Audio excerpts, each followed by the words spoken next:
Tersenyum tengok harga emas dulu-dulu. 1 gram sekitar RM175 je. Kalau tengok harga emas lama-lama buat kita terdiam. Let's say tahun 2016, 1 gram sekitar RM175 saja.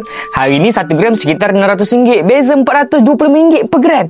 Kenaikan hampir 243% dalam beberapa tahun. Safe. Tengok sampai habis. Saya yakin 5 tahun dari sekarang ni, semua orang akan tunjuk screenshot harga emas 2025 yang kita tengok hari ni.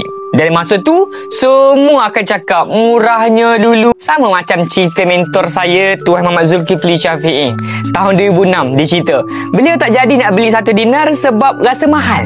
RM300 sekeping. Akhirnya, beliau mula beli tahun 2010, masa harga dah cecah RM600. 2 kali kan? Cerita ni, macam ni, berulang sejak zaman atuk nenek kita lagi. Tak pernah ada zaman orang kata harga emas ni murah. Yang orang panggil harga murah ni, sebenarnya harga 5 tahun dulu. Dan harga yang kedua paling murah ialah harga hari ni. Sebab apa? Sebab nilai duit kertas makin jatuh, inflasi makin naik, ringgit makin lemah.